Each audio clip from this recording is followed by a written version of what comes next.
Good morning and welcome to the 2021 Coalition for a Prosperous America annual conference. I am the Marketing and Membership Director, Melissa Tallman. I will be hosting this afternoon's events. I'd like to go ahead and welcome Zach Model, Chairman of the Board for CPA. Good morning, Zach. How are you? Hi, good morning, Melissa. It's great to see you on this fine Friday. Same here. Take us away. What do we have expected for today? Well, for the last day of our conference, we've got another exciting lineup for our members and guests. I've really been enjoying this conference and the importance of all the things we're talking about. The guests have really hit it out of the park so far, and I know we'll do it again today. We're going to do some fun stuff in the morning here, and Michael will tell us a little bit more about that. At 12:30, there's going to be an exclusive and informative session for our members, and you'll have to participate to learn more, but it's really exclusive and some very exciting information. We'll take a little networking break and then come back at 2 o'clock, and we're going to spend the afternoon talking about customs. And part one is going to be on blockchain and how we can use blockchain technology. You know, you've heard of this exciting technology. It's on cryptocurrency and other things, and how it can be used in the customs scenario to ensure that goods are coming in that have the appropriate pedigree, so to speak, that have been manufactured without forced labor in appropriate areas. And blockchain is a really exciting technology to do that. We'll hear from Customs and Border Protection Director Annunziato, who will be there, along with our own Chuck Benoit, our trade counsel at CPA. So they'll be talking there, and then there'll be a little bit of a Q&A from Chuck and also Dan Nation. Dan Nation is with Parkdale Mills, a CPA member, a very active, important member in the textile industry. They make yarns and textiles here in the United States. I think they're one of the biggest in the world. We'll hear more from Dan about that. Then at 2:30, part two of our customs session will focus more on forced labor. And we'll have Therese Randazzo, who's also with Customs and Border Protection. We'll hear more from Dan Nation and Chuck Benoit. So some two important sessions. I think, we can talk more about what Customs and Border Protection has the authority to do and what actions they're starting to take. Particularly, I'm excited about some of the withhold release orders, because Customs really has a lot of power to make sure that Americans are getting safe products, whether it's medicine manufactured the right way, whether it's fabrics, goods, shoes that are not made with slave labor and stuff. So Customs is really our gatekeeper, and we're excited to hear from them on that. At the end of the day, we'll hear from a CPA feature talk with Clyde Prestowitz. Clyde is an author of several critically acclaimed books on international trade, economics, globalization, and recently Clyde wrote about a book called The World Turned Upside Down: America, China, and the Struggle for Global Leadership. Clyde's been a friend of CPA for a long time. Many of our members and board members have been close with him, and I've certainly enjoyed reading his work and seeing his commentary online on Twitter and places like that. So I know our members are going to love that. But, there's one more thing I also want to say. Melissa has talked about the wonderful sponsors we've had for this conference. And I really appreciate everybody, all the sponsors that have made this conference possible. But it's not just our sponsors, it's also donors like you, throughout the year, our members who donate to CPA. Your support is what makes not only this conference possible, but all the work that we're doing. You've heard, these subject matter experts, and you've heard some of the actions that we're taking. You've heard from our wonderful, talented staff. We've hired some really top-notch people over the years, and we're accelerating that trend. You heard from some of our recent hires. So we can't do any of that if we don't have your help and your donations throughout the year. So there's some links that'll be shared where you can go and donate, and I encourage you all, please participate. We need your support to keep CPA doing this great work alive and thriving. And why is this work so important? I just want to share a little personal story with you all. Many of you know my family business. It's Atlas Tool Works, fourth generation manufacturing company. It was founded by my great-grandfather, but manufacturing is in my blood on both sides of my family. My mother's father and my father's father both had manufacturing companies, and on my father's side, it was actually his grandfather, my great-grandfather, that started it. So I really get it from both sides. And I would come home at the end of the day. My father would come home from work, and we were little kids, and we'd run and give him a hug. And my dad always had that certain smell. He smelled like the shop. and it wasn't a bad smell. It was just a unique smell. My grandpa would come over. I'd give him a hug. He had a different smell, a different shop, but still, it was what I smelled.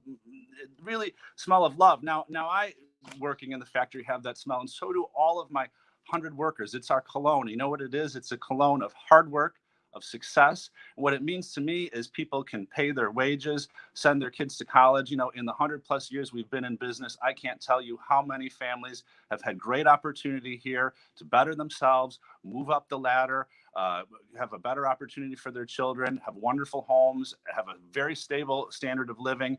And I just can't believe that America's policymakers could overlook all of this and let this all go away and just trade it away and tell us that there's going to be something better. I don't believe in that. I believe that, when you have something good, you should protect it and take care of it. When you have a golden goose and it's laying those golden eggs, you should value that and take care of it and not count on what's the future, some mythical thing of the future. Count on what you have and the good jobs that you have here. So that's one little anecdotal story of why this is so important to me. And I hope all of you in farming and ranching and manufacturing, that cologne that you wear, that's your cologne of hard work, and wear it with pride, because it means you're doing a good thing for America. You're growing our productive capacity and our wealth generation ability. So that's my morning message. I look forward to seeing you later throughout the day. And next up is Michael Stumo, who's going to tell you a little bit more. Thanks, Zach. Appreciate it. Yesterday, I want to talk a little bit about what happened. And we started with Jeff Ferry talking about solar and reshoring solar, as well as semiconductors. We were lucky to have Rosalind Layton, who's an American PhD economist living in Copenhagen, who runs China Tech Threat. And her and Jeff just released a very important report on the challenge from China on semiconductors. We know that some auto plants are shut down because of lack of semiconductors, et cetera. It struck me that Rosalind said, we don't need one or two plants, we need dozens of plants because of the importance of this industry.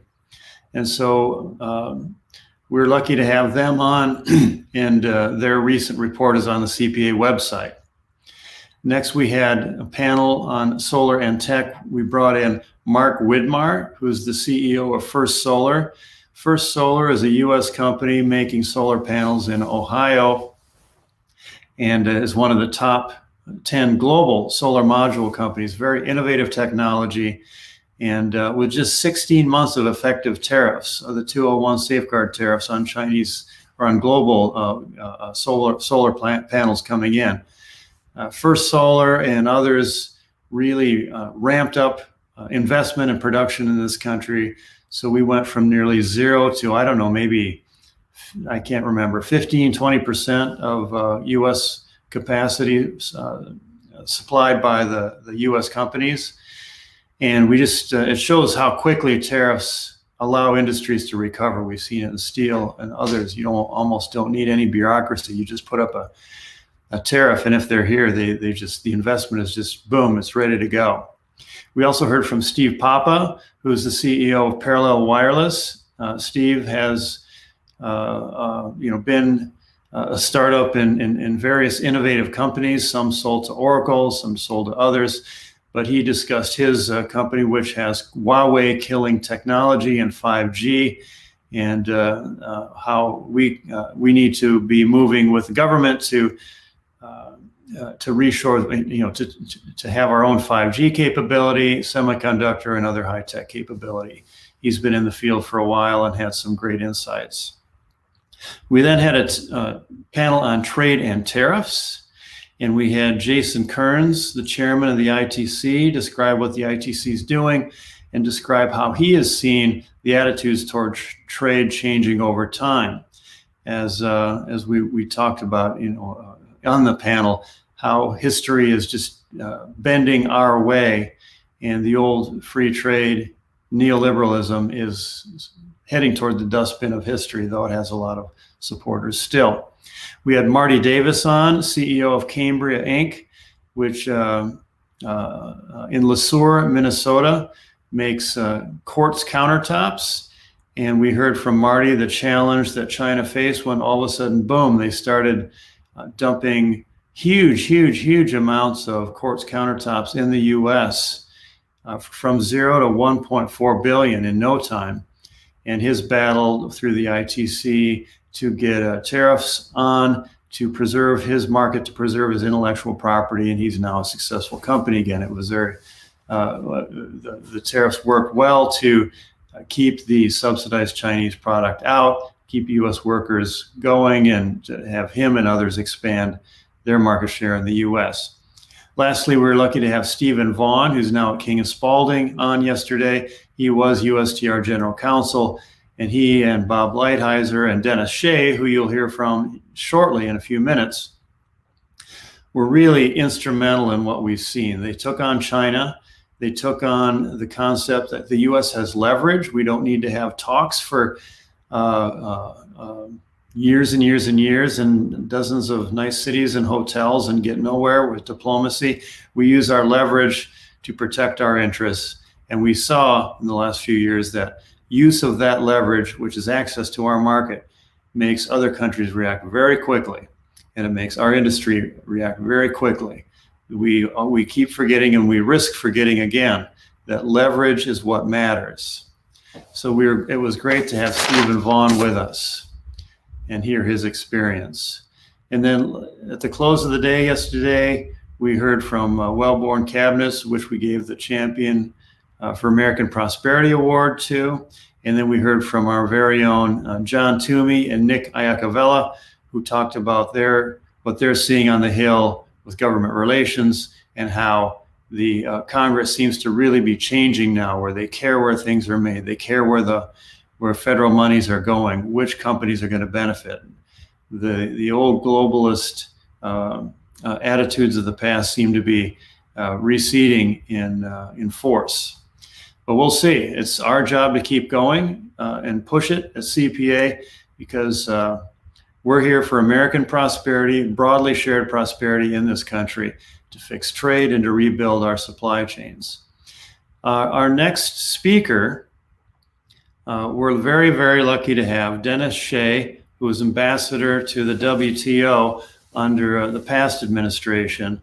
And as we saw the WTO being challenged by a lack of appellate body members, by its very foundation of what it's for. Dennis Shea gave, I saw his speeches. They weren't necessarily in the New York Times or the Wall Street Journal, but they were very articulate and really hard hitting, and went to the core of what is exactly the WTO there for. You heard me and Stephen Vaughn talk yesterday about how we don't need to be outsourcing our trade policy to Geneva. And the WTO and the neoliberal view enshrines the view that trade facilitation and efficiency is the #1 global goal. It makes more difference. It's more important than almost any other goal, like local jobs, local innovation, local purchasing power, environment, anything else. Trade facilitation and efficiency are the #1 goals. And that's what the WTO stands for. And that's why it's a problem. So Dennis Shea, is Dennis here yet, Melissa?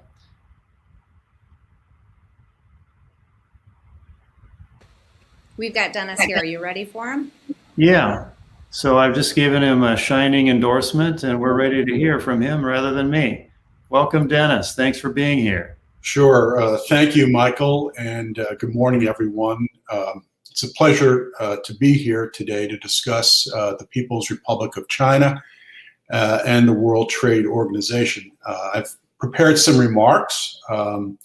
But before I begin, I want to just say that the views I am expressing are exclusively my own, but I hope many of you may share them.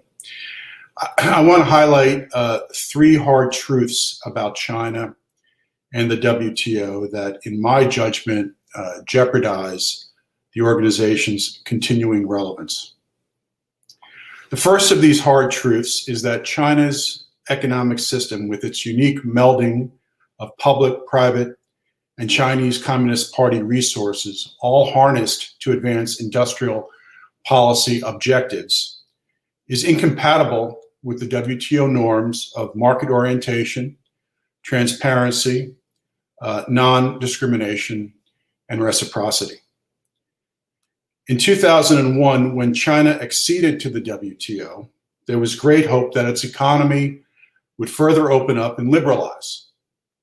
Several members of the Working Party negotiating China's WTO membership optimistically noted that China was continuing the process of transition towards a full market economy. Most thought that China would at least implement economic reforms to become much more market-based. It's obvious this future has not materialized. Today, we see an economic system in China in which state-owned and state-influenced national champions are lavishly funded by state-owned banks, charged with meeting state-owned determined industrial policy goals, assisted in this effort by state-sanctioned intellectual property theft and cyber espionage, and supported by a panoply of policies that discriminate against foreign competition. Compounding these challenges are the absence of an independent judiciary where business disputes can be decided fairly, highly restrictive information controls, increasing party involvement in state-owned and private enterprises alike, the implementation of an Orwellian social credit scoring system for individuals and businesses, and a pervasive lack of transparency. Clearly, this is not what we bargained for when China joined the WTO some 20 years ago. Harvard Law professor Mark Wu, now a senior advisor at the Office of U.S. Trade Representative, has highlighted that several key elements of the Chinese economy, which he has described as China Inc., simply did not exist or were not anticipated by other WTO members at the time China acceded. One of these post-accession elements is the establishment of the State-Owned Assets Supervision and Administration Commission, or SASAC, the central government agency charged with oversight of China's largest and most significant state-owned enterprises. Another is an organization called Central Huijin, a subsidiary of China's sovereign wealth fund that owns and regulates China's big four banks that rank as the largest banks in the world by asset size. Still another entity that was created after China's WTO accession is the National Reform and Development Commission, the powerful government agency charged with economic planning and supervision, including the pricing of key commodities. As Professor Wu explains, important contours of today's China Inc. were crafted in the aftermath of its WTO accession. Had China's trading partners anticipated these changes during China's WTO negotiations, they could have crafted legal rules tailored to address scenarios in which the changes might disadvantage foreign producers. Jude Blanchette of the Center for Strategic and International Studies takes this analysis further. With General Secretary Xi Jinping tightening his grip on power, Blanchette suggests that it is now more accurate to refer to the Chinese economy not as China Inc., but as CCP Inc., with CCP, of course, referring to the Chinese Communist Party. According to Blanchette, if China Inc. was typified by relatively clear demarcations between state-owned and private, in the new era, these lines have become obscure to the point of irrelevancy by a concerted effort to expand the role of the CCP throughout the economy, both public and private. Indeed, it is difficult, if not impossible, Blanchette says, to delineate with any precision where CCP influence ends and where firm autonomy begins. Such are the blurred lines that now predominate. I can't help but think of the movie The Matrix, where Agent Smith is able on a moment's notice to take over the bodies of the other computer programs as he battles against Neo. Likewise, the CCP has free rein to take over the supposed private entities operating in the Chinese economy and exploit them for its own purposes. Perhaps the most succinct way to describe the current situation is to paraphrase author Clyde Prestowitz, who says that China is playing football while the rest of us are playing baseball. The second hard truth is that the WTO has proven itself incapable of restraining the trade disruptive activities of the Chinese non-market economic system. As the Office of the U.S. Trade Representative has repeatedly documented, China's compliance with its WTO obligations has been poor. While the United States and other WTO members have attempted to use the WTO's dispute settlement system to compel China to curb its problematic policies and practices, this effort has proven largely ineffective. Prior to initiating the Section 301 action against China under the leadership of Bob Lighthizer and General Counsel Stephen Vaughn, who may be on today, the United States had brought nearly 24 WTO cases against China on a wide range of important subjects. Even though the U.S. routinely prevailed in these disputes, they took years to litigate, consumed significant resources, and often required additional efforts when China resisted complying with WTO rulings. The end result is that very little changed in China. In the trade remedy area, China has also made it a practice of launching anti-dumping and countervailing duty investigations designed to discourage its trading partners from exercising their rights under WTO rules. This type of retaliatory conduct, as well as the threat of reprisal, is obviously inconsistent with the spirit animating the rules-based international system. A major problem facing all of China's trading partners is the country's pervasive lack of transparency, which is often used to mask unfair trade practices and policies from outside scrutiny. One example, for the first 15 years of its WTO membership, China failed to notify any sub-central government subsidies to the WTO, despite the fact that most subsidies in China are provided by provincial and local governments.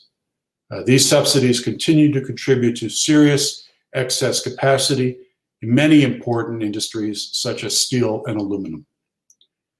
China has also been quite willing to use its trade power as a cudgel. Witness China's retaliation against Australian exports in violation of WTO rules, simply because Australia had the audacity to call for an independent investigation into the origins of the COVID pandemic. And other countries like Japan, Korea, the Philippines have also been the object of Beijing's scorn on non-trade related issues, but China has used trade to cudgel them into compliance or to changing their behavior. Over the past few years, the United States, the European Union, and Japan have worked together in what is known as the trilateral process to develop new WTO rules to curb China's industrial subsidies and state enterprises. I think these efforts have value and should continue, but count me among the skeptics as to whether meaningful rules on these subjects can be achieved within reasonable timeframes. The WTO is not what you call a fast-acting, nimble organization. The WTO also adheres to the consensus principle, meaning that any decision requires the unanimous acceptance of all 164 WTO members. It is bordering on inconceivable that China would accept new rules that it perceives would significantly constrain its own economic development. If lightning were to strike and meaningful new rules were adopted by the WTO membership, enforcing them would take years under the current dispute settlement system. The third hard truth is that China does not want change at the WTO. It may talk a good game about WTO reform, but the reality is it likes the status quo just fine. And who can blame them? WTO membership has been of enormous benefit to China, providing a launching pad for its tremendous economic growth over the past 20 years. During the Trump administration, the United States put forward a comprehensive agenda for WTO reform. Key elements of this reform agenda included ending the practice where some of the world's richest and most powerful economies can claim they are developing countries and thereby entitled to exemptions and other forms of special and differential treatment from WTO rules. Establishing some consequences for WTO members who repeatedly and willfully fail to fulfill their basic notification obligations, as well as promoting greater transparency in the dispute settlement system. Reaffirming that the WTO is designed to support free and fair trade based on market competition. Developing new global rules to regulate industrial subsidies, state enterprises, and forced technology transfer. And curbing the activism and overreach of the WTO's appellate body, which has made it even more difficult for the US and other WTO members to respond to unfair trading practices, particularly those of non-market economies. On each of these issues, China stood against the United States and was often the loudest voice of opposition in the room.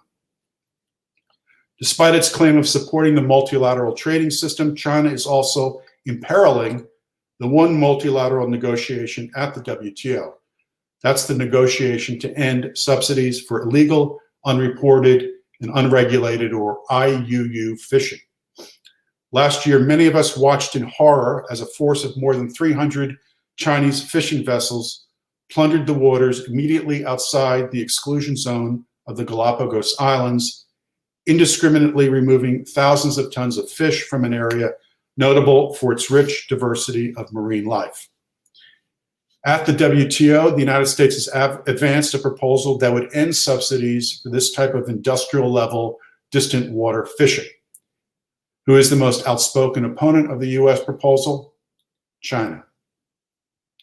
So it's hard to see how the WTO can remain at the core of the multilateral trading system, as many like to say, when one of its key members and the world's second largest economy is operating on a wholly different plane and playing by a completely different set of rules.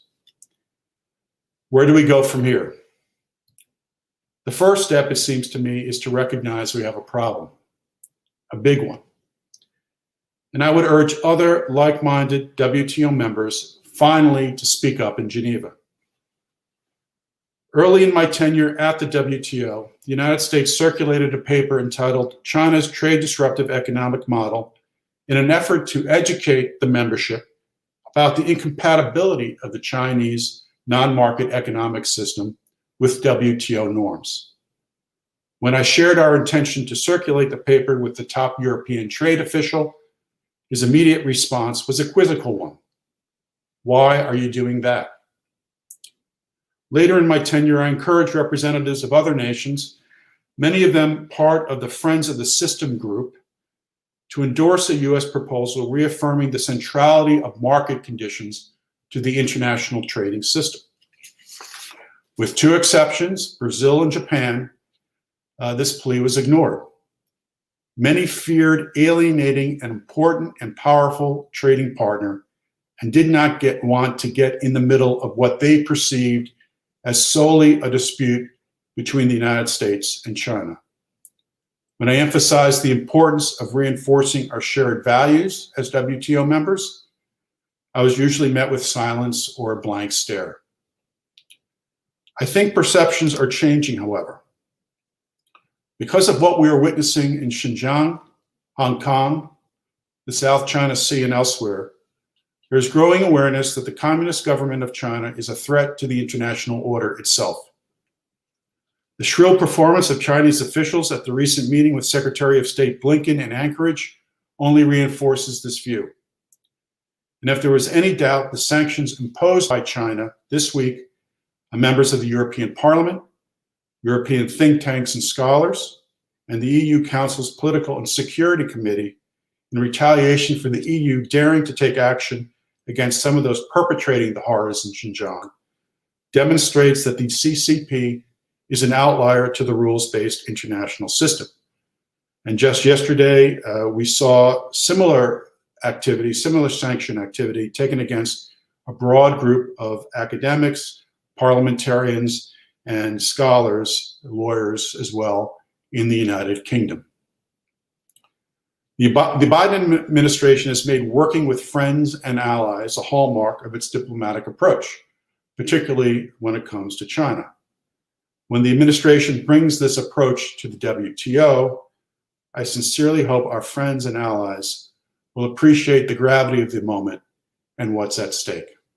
So thank you very much for listening. I went on a little bit too long. Thank you. Dennis, thank you so much. That was really informative. We do have a question that's coming in from our attendees. Does the CCP put itself into U.S. and other foreign companies operating in China to use them to help it strengthen its economic, technological, and military power?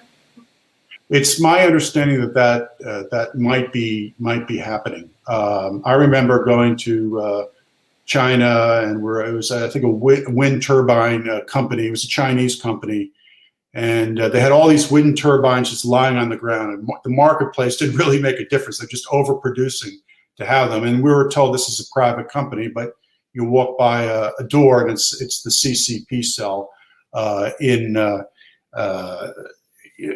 that company. So yes, there's just a growing effort, and a big effort to insert the Chinese Communist Party into both state-owned businesses, obviously, but private companies throughout the system, throughout the country. Okay, thanks. And we've got another question from another CPA member. What about Ccp spies inside the USA? Well, I mean, I have heard FBI Director Christopher Wray say that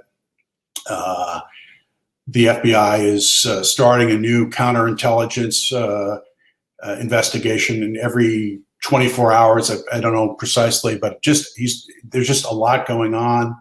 Obviously, there's been an enormous amount of cyber espionage and other intellectual property theft directed against the United States. It's hard to estimate how much the value of this theft is, but there have been commissions, and I think the ITC, the International Trade Commission, has done an estimate, and we're talking tens of billions of dollars, if not hundreds of billions of dollars worth of technology and intellectual property have been removed from the United States through these illicit means.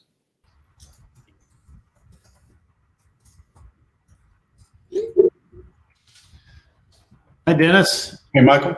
I'm keeping an eye out for questions here, but I have one for you. Okay. Where do you see the WTO in 5 years? That's a tough one. That's a great question. It's a tough one. I think it's really at the brink of becoming, very irrelevant to the United States. I mean, I think what's going on, you see in Congress, there's a growing awareness that we're in this major technological competition with China.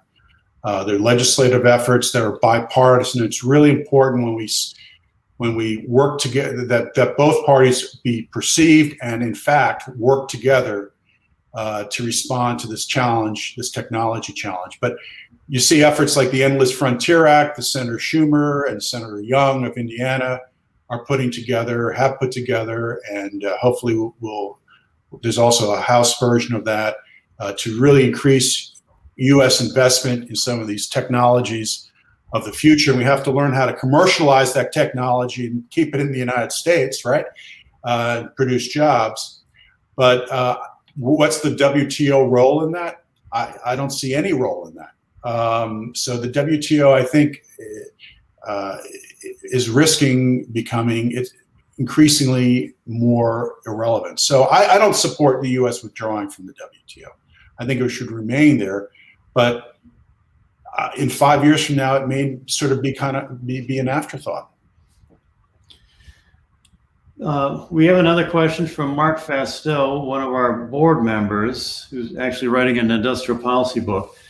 Is industrial policy, even US and European style, fundamentally inconsistent with the premises of the WTO? And if so, should it be abandoned and replaced with more ad hoc arrangements, which you've touched on a little bit, but go ahead.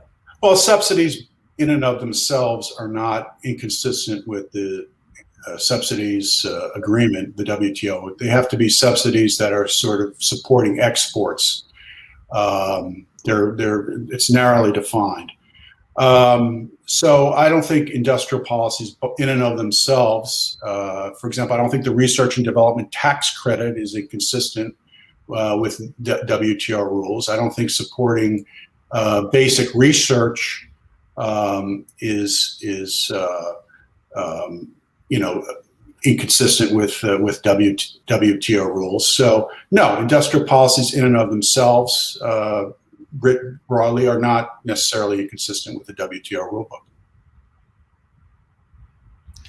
Thank you. With regard to what you said about Australia, we have a question from Kurt Sundberg, a member. Would they be a prime candidate to partner with? Yeah, I think one of the good ideas that's been out there has been suggested by Clyde Prestowitz and Robert Atkinson, who's the head of another think tank in Washington, is for a group of like-minded nations to come together and form a kind of a DATO, he calls it, for trade, a defense alliance for trade. So when one of the countries is picked on by China or someone else, then you're unjustifiably so, then you're picking on all of us. So my experience with Australia at the WTO has been a positive one. They have worked with the United States on a range of different issues, including during the Trump administration. So I think we should stand with the Australians if we can. Thank you. I'm going to say just keep your questions coming. We have a few minutes. We do have some time before Senator Peters comes on, but keep your questions going. With regard to trade, how would you, this is a question from me, we have multilateralism, and a lot of folks who are in the diplomatic sphere really put multilateralism number one on their list. Here at CPA and many of our members, we put jobs and industrial growth, including agriculture, number one on our list. And we told the Biden administration that we're very supportive of Build Back Better, but the Germans aren't going to vote for them in 2022 and 24. It's going to be Americans. How would you address the question of what parts of trade policy should we act unilaterally versus multilaterally? Well, look, one thing we've learned is you should never outsource America's economic security to the WTO or to anyone else, any other organization. We need to protect and defend our economic interests and economic future. We have to rely, the first group we rely on are ourselves. So that's why we took the action against China. We tried the 301 action against China. We tried the WTO, nearly 24 cases. It did not move the dial. WTO dispute settlement system could not handle China. So we took it upon ourselves. We treated China as a non-market economy like it should, that was playing by a different set of rules than the rules established at the WTO, and a different set of underlying values. So yeah, I mean, I would work multilaterally if we can. I would work bilaterally, plurilaterally if we can, but ultimately we got to rely on ourselves, and we as Americans need to protect America's economic future and ensure that we have jobs and opportunities for our children and grandchildren. Thank you. I have another question from Robert Burgoyne. Why do we not have country of origin labeling on all imported products? Is there a resource looking to do this, something like a phone app that can scan a barcode and return appropriate info? That's the question. I don't know the answer. I don't know. Sorry about that. Yeah, next question is, where does Europe stand now in relation to China? They were not terribly interested before. Maybe things have changed. U.S. has been more aggressive. EU has been more dovish. Can we count on them as allies? I guess I'm uncomfortable with allies words just because allies is more in the defense context, and I'm uncomfortable with trade partners because we're trade competitors. But be that as it may, where's Europe? Well, it was a big part of what I try to do was try to get them to come along, but incredibly resistant. I mean, when we took the 301 action, for example, we made an argument that we were following WTO rules under a public morals provision, that what China was doing on their intellectual property theft was a violation of public morals. We made this legal case. Countries like Japan, Singapore supported us in that argument, but the EU opposed us. They filed a brief opposing us. I tried relentlessly to get them to sign on to this statement affirming that the WTO is founded on the idea that trading partners have market economies and trade on the basis of market conditions. And the EU refused. The EU is a big defender of the appellate body, which through its rulings has made it more difficult to deal with the non-market practices of China. So my experience, unfortunately, with the European Union has been, I think, a difficult one. I made an effort to get them to work closely with us on this, but they just didn't want to go as far as we were willing to go. Why do you think that is? What do you think is underlying that reluctance? Well, I think, for example, they wouldn't sign on to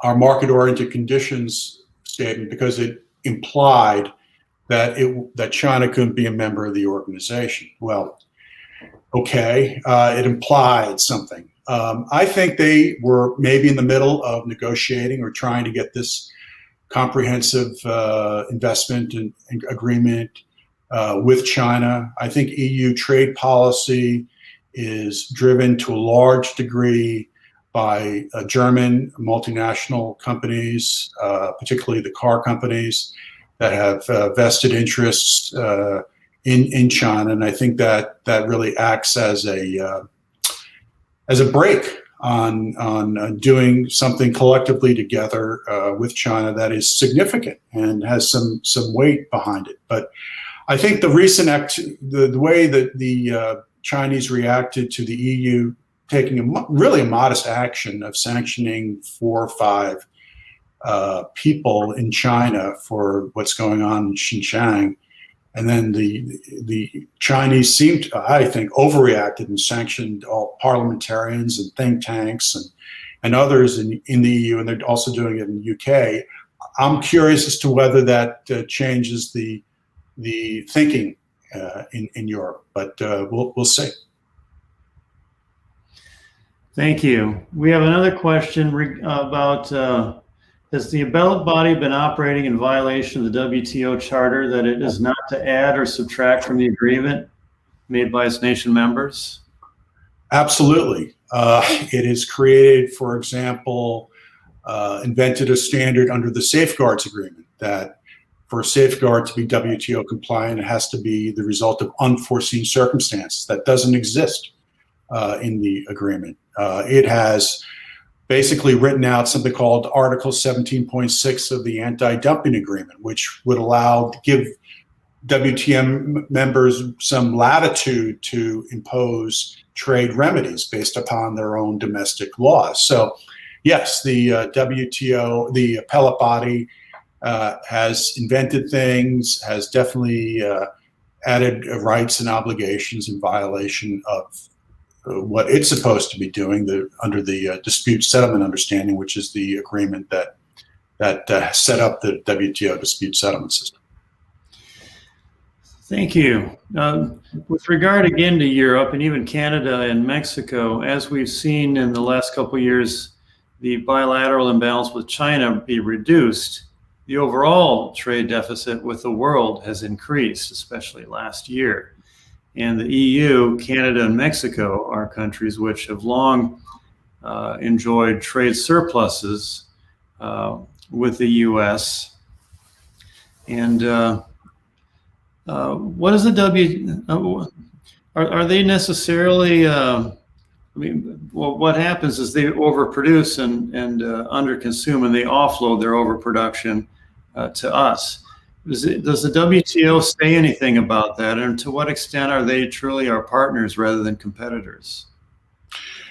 Well, the WTO doesn't say, you have to have balanced trade. I mean, there's no rule that says, in a bilateral relationship, there has to be, balanced trade. So the WTO says very little about that. Occasionally I would hear the U.S., we need to improve our savings rate to reduce these trade deficits. I would occasionally hear that. So, but I agree that I think trade deficits do matter, and but I don't think you go to the WTO to solve this problem.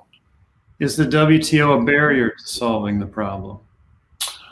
Well, I mean, a panel at the WTO said that our action against China, which was in part motivated by an effort to reduce trade deficits, but it also was about making sure that there was less intellectual property theft and forced technology transfer. A panel at the WTO ruled against the United States. So again, I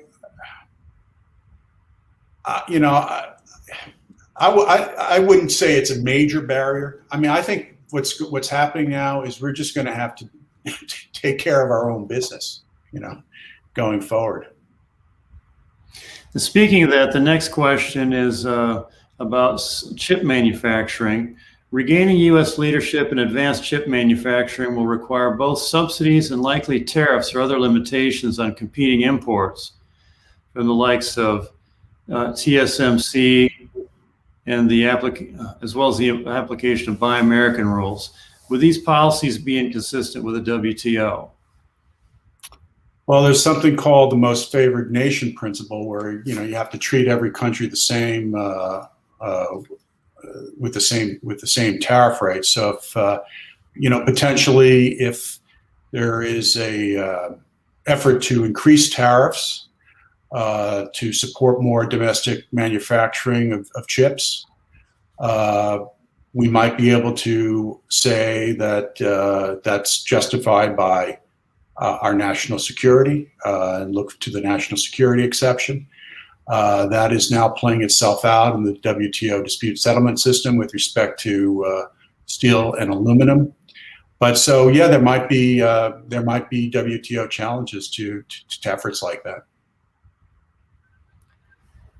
Just looking here for more questions. Is there? I guess I have one other question here. The U.S. has already made progress domestically on addressing technology transfer issues with the enactment of the Foreign Investment Risk Review Modernization Act.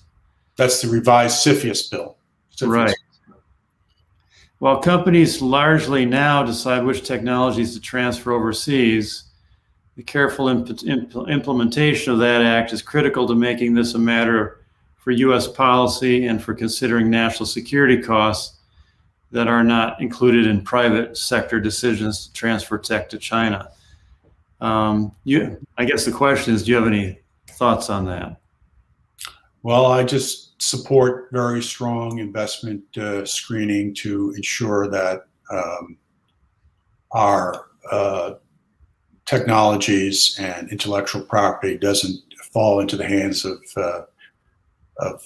entities that may not be more friendly, disposed in a friendly manner to the United States. Let's put it that way. So I support strong investment screening mechanisms. And the last question is from me. If you were Joe Biden, what would you do with the WTO right now? Well, I would continue the Trump policies, the Trump administration policies. I would continue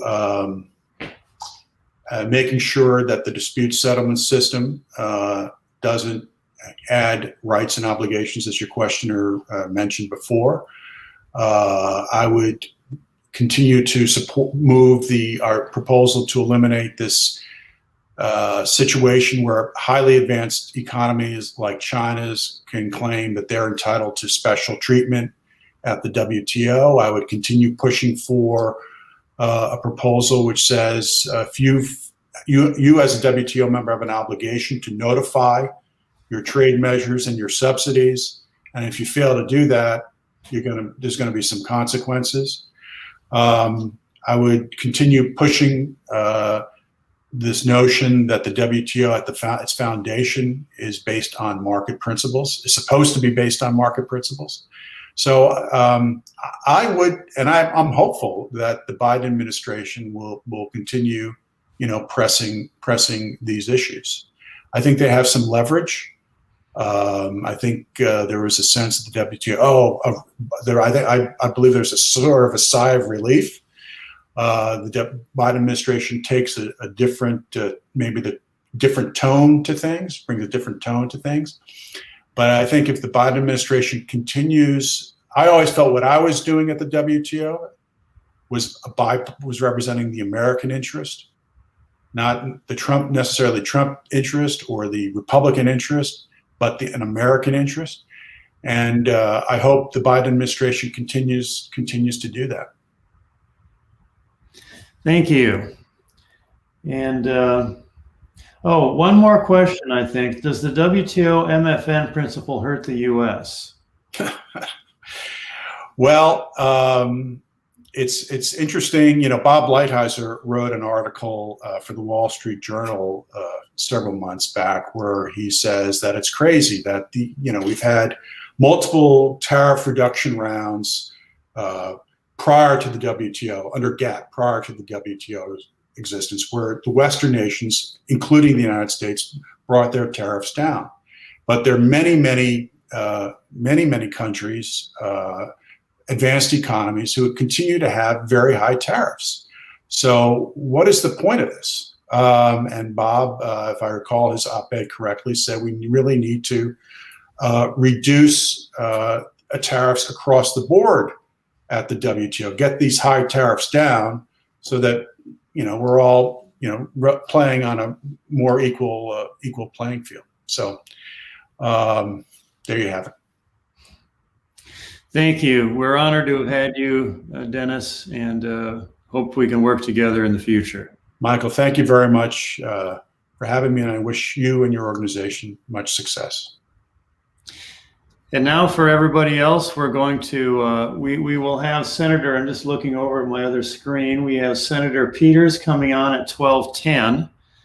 If not before, Melissa, pop in if I get anything wrong, please. So I think Melissa has a couple of videos before then. And again, Senator Peters at 12:10.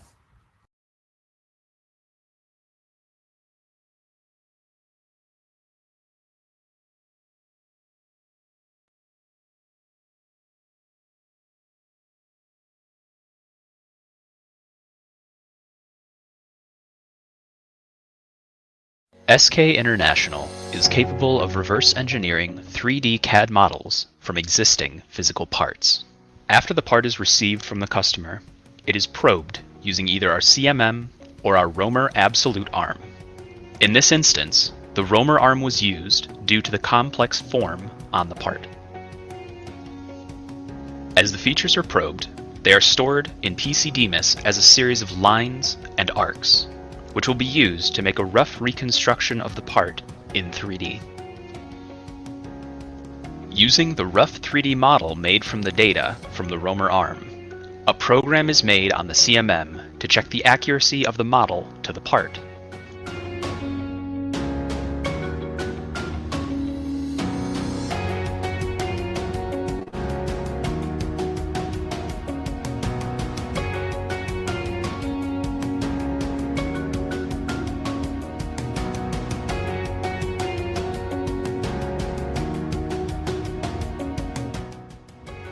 The 3D model is then adjusted as needed to better fit the data from the CMM. Here, you can see the rough model in red and the adjusted model in green. The adjusted model is rechecked on the CMM once more to ensure the customer receives a model that is as accurate as possible.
Hi there. It's great to be back with you all again here this afternoon. We're getting our next guest queued up here, and but before I start the introduction, I just want to say how much I enjoyed Dennis Shea's discussion about the WTO and some of the things that we've seen. It was great to hear from him on the inside a little bit about his perspective. I think he did two things that were important. One, he underlined the bipartisan nature of the work that we're doing here at CPA. And again, when like he said, when he represented at the WTO, it wasn't about Republican or a particular administration. It was about doing the right thing for America. And that's exactly what this is all about here at CPA. In fact, I think CPA and the work we're doing is some of the most patriotic work we can do to protect America, to secure America, to make America keep it wonderful and keep growing, building it better, whatever words you want to use. It's not a political thing. It's a patriotic thing. And it's our duty to do this. And again, I want to remind everybody, my company's made a pledge of about 1%. Actually, we're giving a little bit more now, 1% of our annual revenues to CPA. So that's a 6-figure commitment for my company. We're a small manufacturing business. And I would encourage other people listening to this to consider making a similar commitment with your company to CPA. Our education foundation is a charitable organization, and but it's also the right thing to do. Again, this is some of the most important work we're doing here, and we need your help to keep CPA funded, growing, and hiring these great staff members. The other thing that we heard from Dennis, besides bipartisanship, is that sometimes America might have to go it on our own. And America, we have been a leader in the world for a long time, since arguably World War II, and so if these organizations, if the WTO, if these our partners, our allies are not going to do the right thing, then maybe it's time for America to lead and step forward, lead again in the world. And I do believe that others will recognize our leadership and others will follow us, and they'll see it's the right thing for their economies too, in their countries. It's really the right thing for the free world. So I hope that, as policymakers and decision makers are thinking about these kind of issues going forward, that if our allies, if our friends, if these multilateral organizations, these global organizations, if we can't get them to do the right thing, it's not about being rude or snubbing our friends or allies. It's about protecting ourselves. And when I was a kid growing up, my parents, I would always say, oh, Johnny can go and do this or whatever. Why can't I do it too? My parents would say, look, what's right for Johnny isn't always right for you. We're going to make sure you're doing what's right for you. And I guess that same rule applies here for our country as well. We have our sovereignty for a reason. Let's use it and protect ourselves. But hopefully we've got Senator Peters coming up here pretty soon. I want to tell you a little bit about him. He's a Democrat from Michigan. And, he's been a friend of CPA and our issues for a long time. He's somebody who's really on the ball in Washington, D.C. And that's why I'm really delighted that he's going to come be our keynote today. This is our final day in our keynote address. And Senator Peters, he chairs the all-important Homeland Security and Government Affairs Committee. He's been a leader in the Senate for a long time, committed to manufacturing. And Senator Peters likes to say that the federal government must continue to make critical investments in education, in scientific research, and do things that can spark the next big thing that will push the middle class forward. He's also worked to promote the use of electric cars in the federal government and to protect the communications technology that has helped keep the U.S. economy afloat during the coronavirus pandemic. He's been a supporter of organized labor, and we are too at CPA, and he's opposed the free trade agreements with South Korea, Panama, and Colombia as a member of the House in 2011. And he was also critical of the NAFTA trade pact that was enacted before he came to Congress. But, I want to point out that Senator Peters voted against every single trade agreement that CPA opposed, and he also voted for every single currency misalignment bill that CPA supported, because we need to fix that currency issue. And in fact, I'm really excited. I know CPA is very excited to talk to Senator Peters about the next currency misalignment bill that's coming forward here. So I look forward to carrying on the discussion offline in the future here. But we've got some really great things, and we know he's going to be a big help for us with that, because that's just the way he thinks. His track record demonstrates it. But I know with the rise of electric vehicles, like we said, Senator Peters has been concerned about that and making sure that taxpayer money flows to U.S. manufacturing operations so our communities can benefit from these green dollars and we're not sending them overseas. We've all heard how we can grow and safeguard our essential industries too over the last few days. And U.S. Senator Peters, he's been a leader in this space. And so for that, I'm very grateful for his tireless work. And, one fun fact, I see the senator is here with us now. He was riding motorbikes. I didn't know this, but he liked riding mini motorbikes since he was 12 years old. And now he spends at least a week every summer touring Michigan on his motorcycle, probably American made even, to visit his constituents. So he's an avid motorcyclist, and that's what he likes to do to get from point A to point B. So I'm delighted, Senator, that you're here today as our keynote. Really an honor to have you, sir. Thank you for your commitment to U.S. manufacturing. The floor is yours.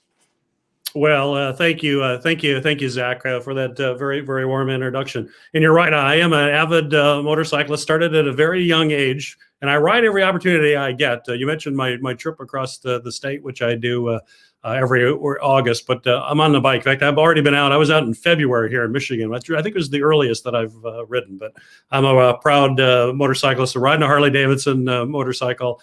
And we do our tour around Michigan. I do Senate business around meetings all across the state. But if you're going from point A to point B, why not do that on a motorcycle? And I'm actually I have guest riders, folks in labor unions who will join me. I'll have veterans and others. So if anybody wants to join me out on the road, I'd love to have you.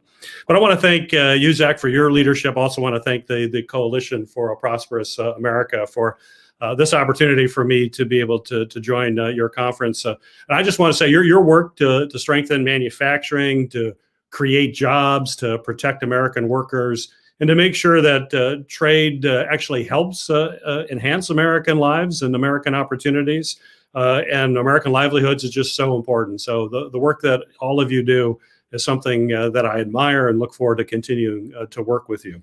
There's no question that we have been through an incredibly challenging time with this pandemic, and we're still not through it yet. We're making headway, thankfully, and I think there's light at the end of the tunnel. But we still have a long ways to go.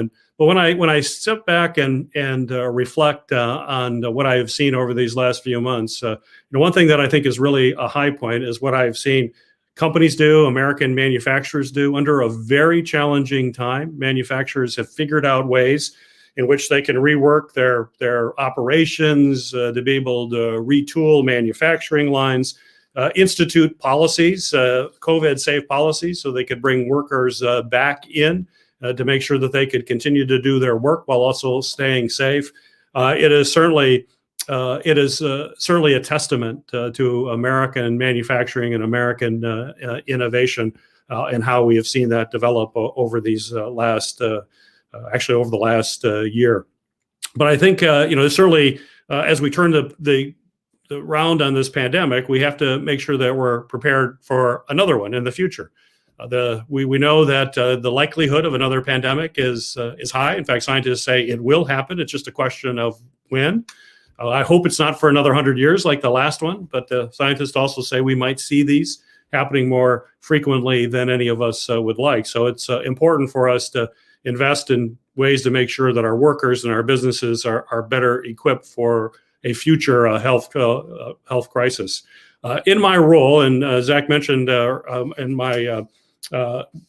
mentioned my chairmanship of Homeland Security and Government Affairs, when I was ranking member prior to the pandemic in 2019, we actually sounded the alarm about our over-reliance on foreign manufacturers for critical supplies. We did a study looking at drug shortages in this country and shortages of critical medical supplies, and found that we were overly dependent on foreign manufacturers. Things like just the precursors of nearly all the drugs that we use in this country. Over 80% from foreign sources, mostly from China. And that also included personal protective equipment. And to me, that presented a serious risk. And in fact, in that report, we basically concluded when this country is faced with a pandemic, we will be in a very critical situation. Little did I know, just a few months after that report, here we were in a pandemic. So we're working now to work through as to how do we make some fixes to the system to make sure that our supply chains, which are very efficient, but they need to be more resilient to deal with situations like the pandemic. And so far I've introduced what I think are two very common sense bills to encourage further investment in domestic manufacturing of medications and supplies. They are the PART Act and the Home Act. The PART Act is basically bringing more transparency. One thing that was very clear is it was difficult to know exactly what is made in this country, what's made overseas. Companies don't like sharing that information for a variety of reasons, but it is critically important for our national security to know what is actually onshore, what's offshore. And if we need to make sure that some of that critical supply or those critical products are made onshore, then we need to do everything we can to bring that back into the United States. And that's the second bill, which is the Home Act. And it basically will facilitate investments in advanced manufacturing for critical medications and supplies here in the United States. It's very similar to the work I do on the Armed Services Committee when it comes to national security, when it comes to building warships, for example. We make sure warships are made in the United States. We have a facility in Wisconsin just across the Michigan border that's making naval warships with American workers, American technology. I think it's ridiculous to even think that we would ever buy a Navy warship from China. We would never do that. We've got to make sure we make it here in America. Same thing with critical medical supplies. The other issue that I want to talk about, and I just want to say I appreciate the Biden administration, has really made a difference by activating the Defense Production Act during this crisis. I kept pushing the Trump administration to more aggressively use the Defense Production Act, which they didn't do. The Biden administration has been very forthright and has been much more aggressive. And we're seeing the results of that now. In fact, I had a chance to see the Defense Production Act and the impact that it's had on dealing with the pandemic with my own eyes when I was in Kalamazoo, or just outside of Kalamazoo in Portage, Michigan, at the Pfizer manufacturing facility that's making their vaccine, the Pfizer vaccine that is changing or is giving us hope to get through this pandemic. It's made in Michigan. We have a lot of pride that it's here in Michigan. But we were at that facility about a month ago, or a little over a month ago, and we were looking at their production lines. And at the time, they were producing 5 million doses a week. And now here we are, a little longer than a month after that, and they're producing close to 13 million doses a week, continuing to ramp that up. And there are a variety of reasons for that, but one of it was, as they showed us very clearly, was a number of pieces of the equipment that they're using to increase production was a result of the Defense Production Act that allowed them to be able to acquire that and to be able to increase their supplies. So we have to continue to focus on those kinds of issues. I'm also looking at thinking broadly, not just in the medical supply area, but broadly about how do we enhance manufacturing in this country. I'm a believer, as everybody on this call is that you can't really be a great country if you don't make things. Manufacturing is absolutely critical to that, and we have to expand our manufacturing base. Certainly our competitors understand how important manufacturing is to their economies, and you just have to look to not just the Chinese, but look to the South Koreans, you look to the Germans, who understand how important it is to focus on manufacturing policy and support manufacturers.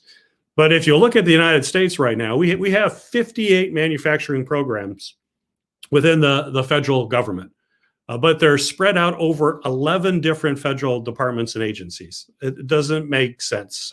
We need to have more focus.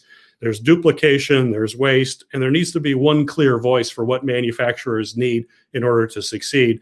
And that's why I'm pushing legislation to establish a National Institute of Manufacturing, kind of looking at the model of the National Institute of Health, which is very successful, focused on health, and then figuring out how private sector and government can work together to advance health. We need to do the same thing when it comes to manufacturing programs going forward as well. So it'll give manufacturing a higher profile. We'll have one chief manufacturing officer that can speak for manufacturing. And in a streamlined operation that understands its number one goal is to make sure that America continues to be a manufacturing powerhouse and grows.